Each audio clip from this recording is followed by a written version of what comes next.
Channel को share कीजिए, subscribe कीजिए और बेल आइकन दबाना ना भूलें और देखिए खबर हर मिनट की। संविधान दिवस के अवसर पर महाराष्ट्र जनहित लोकशाही संगठन की ओर से उल्लासनगर 4 नेताजी चौक से डॉक्टर बाबा साहब अम्बेडकर इन्हें नमन करते हुए अंबरनाथ नगर परिषद तक बाइक रैली निकाली गई थी, जिसमें डॉक्टर बाबा साहब अम्बेडकर और महात्मा गांधी इनको पुष्पहार अर्पित करके उपस्थित गणमान्य लोगों को संविधान के बारे में विस्तार से मार्गदर्शन दिया गया। उसी दिन 26/11 का भी मुंबई में आतंकी हमला हुआ था, जिसमें मुंबई के बहुत से पुलिस ऑफिसर शहीद हुए थे। उन सभी जाबाज ऑफिसरों को अंबरनाथ हुतात्मा चौक यहां पर श्रद्धांजलि अर्पित की गई। इस रैली में युवा पीढ़ी को संविधान पढ़ने और समझने के लिए प्रेरित किया गया।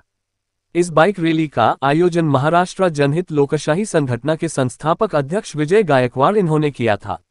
इस रैली में सैकड़ों से ज्यादा गणमान्य लोग और महिलाएं और युवा मौजूद थे। Siddharth Mokle, G20 news, Ulhasnagar.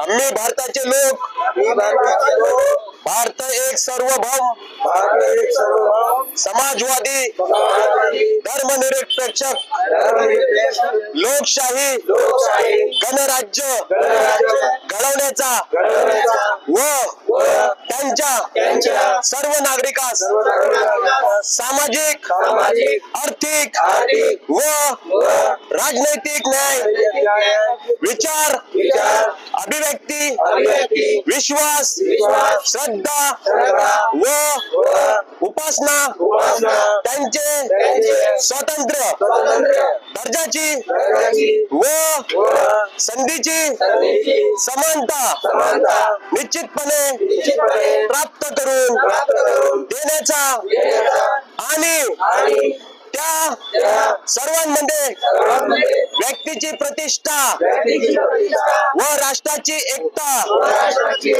आणि एकात्मता यांचे आश्वासन देणारी बंधुत्व प्रदीप्त करण्याचा संकल्पपूर्ण निर्धार करू।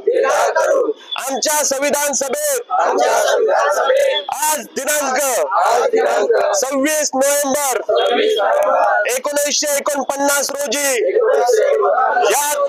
याद्वारे हे संविधान अंगीकृत आणि अधिनियमित करून स्वतः प्रत अर्पण करत आहे। जय भीम, जय संविधान।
सर्वांना क्रांतिकारी जय भीम। जय संविधान। आज 26 नोव्हेंबर, आज आपल्याला जे स्वातंत्र्य मिळाले, खऱ्या अर्थाने जे आपण हजारो वर्ष गुलामीत जखडलेलो होतो, त्या गुलामीतून आपण आज मुक्त झालेलो। म्हणजे भारतीय संविधानाने आपल्याला नागरिकत्वाचा हक्क दिला आणि त्या नागरिकत्वाच्या हक्काच्या आधारे आपण आज एवढ्या मोठ्या संख्येने एकत्र जमू शकतो, आज गाड्यांमध्ये फिरू शकतो, काही खाऊ शकतो। हा अधिकार फक्त भारतीय संविधान देतं, जे की आज मनोवादी विचारांची जी सरणी होती, त्या विचारांना डॉक्टर बाबासाहेब आंबेडकरांनी कशा पद्धतीने हालअपेक्षा करून आपल्याला स्वातंत्र्य दिले। आज ते स्वातंत्र्य मोडीत काढण्यासाठी संघटना उभा झालेल्या आहेत हजारो। त्या संघटनेच्याच विरोधात उभं राहून आज महाराष्ट्र जनहित लोकशाही संघटना उभी राहिलेली आणि हजारो कार्यकर्ते या संघटनेसाठी जोडलेले आहेत महाराष्ट्रभरातून। आणि आज त्याच निमित्ताने अंबरनाथ आणि बदलापूर शहरामध्ये विजूभाई गायकवाड यांनी एक रॅली काढली होती। त्या भव्य रॅलीचं शांतते पद्धतीने आणि भारतीय संविधानाचा उदो करत आपण ती रॅली काढण्यात आलेली। आणि प्रथमतः आपण छत्रपती शिवाजी महाराज यांच्या मूर्तीस वंदन केलं, त्यानंतर डॉक्टर बाबासाहेब आंबेडकरांच्या पुतळ्याला आपण हार अर्पण केलेले आहेत, त्यानंतर महात्मा गांधी अशा शांतते पद्धतीने अंबरनाथ उल्हासनगर या ठिकाणी आपण रॅलीचं आयोजन केलं होतं। ते शांत पद्धतीने झालेली। खऱ्याच अर्थाने आज जो यंग जनरेशन आपल्याला बघायची, ते यंग जनरेशनने आज क्रांतिकारी चळवळीत उतरलं पाहिजे आणि भारतीय संविधानाचा संरक्षण केलं पाहिजे। सर्वांना एवढंच माझं सांगणं आहे। आणि आपले विजूभाई आपल्याला मार्गदर्शन करतात, त्यांच्या संघटनेच्या हाताखाली राहून आपण ते काम करायचंय।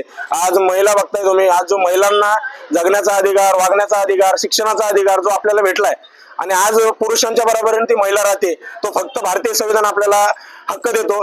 ये रैली का हम लोग महाराष्ट्र जनहित लोकशाही संगठन के माध्यम से हम लोग ये अपना रैली नेताजी से अमरनाथ तक हमारा जाएगा। ये भारतीय संविधान दिवस मनाया जा रहा है, जिस संविधान में हम सभी को अधिकार मिला है, सभी दबे कुचले लोगों को जिसने अधिकार दिया उसको हम बड़े उत्सव के साथ मनाएंगे। इसमें हम लोग यूपी, बिहार, झारखंड सभी लोग मजदूर संघ के लोग हैं और हमारे महाराष्ट्र के काफी लोग हैं। ये बहुत ही उत्साह के साथ मनाया जाएगा। सर्वात प्रथम भारतीय संविधान दिनाच्या सर्वांना हार्दिक शुभेच्छा देतो। आणि संविधानाबद्दल एका शब्दात काही सांगता येणार नाही। संविधान खूप मोठं आहे, सर्वांना जाती धर्माला सोबत घेऊन चालण्यासाठी हे संविधान आहे। इथं कोणीही लोकशाही आहे, म्हणून आमच्या पक्षाचं नाव महाराष्ट्र जनहित लोकशाही संघटना आहे। आम्ही संविधानवादी आहोत। आणि संविधानाबद्दल बोलायचं झालं तर रुतबा मेरे सर को तेरे संविधान से मिला है, ये रुतबा मेरे सर को तेरे संविधान से मिला है, ये सम्मान भी मुझे तेरे संविधान से मिला है, ये सम्मान भी मुझे तेरे संविधान से मिला है। औरों को क्या मिला ये मुकद्दर की बात है, मगर हमें मुकद्दर भी तेरे संविधान से मिला है। आज महाराष्ट्र जनहित लोकशाही संघटनेच्या वतीनं भारतीय संविधान दिन मोठा उत्साह साजरा केला। आणि भारतीय संविधान दिन या अखंड भारताला आणि भारताच्या जनतेला आजचा दिवस काय हे आमच्या गायकवाड दादांनी सांगून दिलं। आणि मी आल्यापासून बघतो की सर्व दादांच्या मागे नवतरुण आहेत आणि नवतरुणच डॉक्टर बाबासाहेब आंबेडकरांचं जे स्वप्न आहे, जे डॉक्टर बाबासाहेब आंबेडकरांचे जे विचार आहेत ते घराघरापर्यंत पोहोचून जनसमाजामध्ये एक नवीन क्रांती निर्माण करू शकतात। कारण प्रत्येक भाषणामध्ये डॉक्टर बाबासाहेब आंबेडकर बोलले आहेत की आज जरी माझ्या समाजाला कळलं नाही, पण येणाऱ्या भविष्यामध्ये माझ्या समाजातला प्रत्येक तरुणांना जे मी लिहिलेलं संविधान आणि माझे विचार जेव्हा कळतील तेव्हा हा भारत जगावर महासत्ता असल्याशिवाय राहणार नाही। म्हणून डॉक्टर बाबासाहेब आंबेडकरांनी आयुष्यभर विष पिलं, जातीयतेचं आणि चटके खाल्ले, पण जाता जाता या देशाला भारत संविधान सारखा एक अमृत देऊन गेले। म्हणून आजच्या या 76व्या भारतीय संविधान दिनानिमित्त विनम्र अभिवादन करतो व भारत मातेच्या सुपुत्राला, महामानवाला शत इथं नमन करतो। आणि मी दादांना सांगून इच्छितो की या आपल्या संघटनेच्या माध्यमातून आणि आपल्या संघटनेला देखील वंचित बहुजन आघाडी सहज आपल्याला सहकार्य करत राहील ही आजच्या ठिकाणी गवाही देतो। जय भीम, जय भारत, जय महाराष्ट्र। सर्वांना क्रांतिकारी जय भीम। आज 26 नोव्हेंबर संविधान दिवस आम्ही सर्वांनी महाराष्ट्र जनहित लोकशाही संघटनेच्या वतीने उल्हासनगर, अंबरनाथ, बदलापूरमध्ये एक भव्य बाईक रॅली काढून एक उत्साह, एक सण म्हणून साजरा केला आणि भरपूर यंग जनरेशन जे आमच्या संघटनेमध्ये जोडत आहे आणि आमचं एकच ध्येय असणार आहे, संविधान हे लोकांच्या घराघरापर्यंत, मनामनापर्यंत कसं पोहोचेल हे आमची संघटना काम करणार आहे। आणि आज जी आमची रॅली एक शांततापूर्वक जी आम्ही सुरू केली आणि आज आम्ही आमच्या ऑफिसच्या इथे ही समाप्त झालेली आहे। सर्वांना पुन्हा एकदा संविधान दिनाच्या हार्दिक शुभेच्छा। जय हिंद, जय महाराष्ट्र। महाराष्ट्र जनहित लोकशाही संघटनेचा डॉक्टर बाबासाहेब आंबेडकरांचा, डॉक्टर बाबासाहेब आंबेडकरांचा। आज दिनांक 26/11/2024 महाराष्ट्र लोकशाही जनहित संघटनेच्या माध्यमातून शहरभरात संविधान जनजागृतीकरिता एक भव्य बाईक रॅली अशी काढण्यात आली आहे। या बाईक रॅलीतून शहरातील व इतर आजूबाजूच्या उपनगरात फक्त संविधान वाचवून, संविधान मजबूत करण्यासाठी, बळकट करण्यासाठी, संविधानाची जनजागृती करण्याकरिता ही भव्य रॅली काढण्यात आलेली आहे। आणि आज आम्ही अंबरनाथच्या हुतात्मा चौक, ज्याला संविधान चौक असं नाव देण्यात आलेले आहे, त्या ठिकाणी शहीदांच्या स्मारकाला स्मृती देऊन त्यांचे अभिवादन करून आणि 26/11 निमित्त जो मुंबईवर भ्याड हल्ला झाला होता त्याचा निषेध नोंदवून या ठिकाणी आम्ही जवानांच्या मानवंदनेसाठी आम्ही तसं एकत्र झालेलो आहोत। त्यामुळे जनहित लोकशाही जनहित संघटनेच्या माध्यमातून आलेल्या सर्व सहकाऱ्यांचं मी मनपूर्वक आभार व धन्यवाद व्यक्त करतो।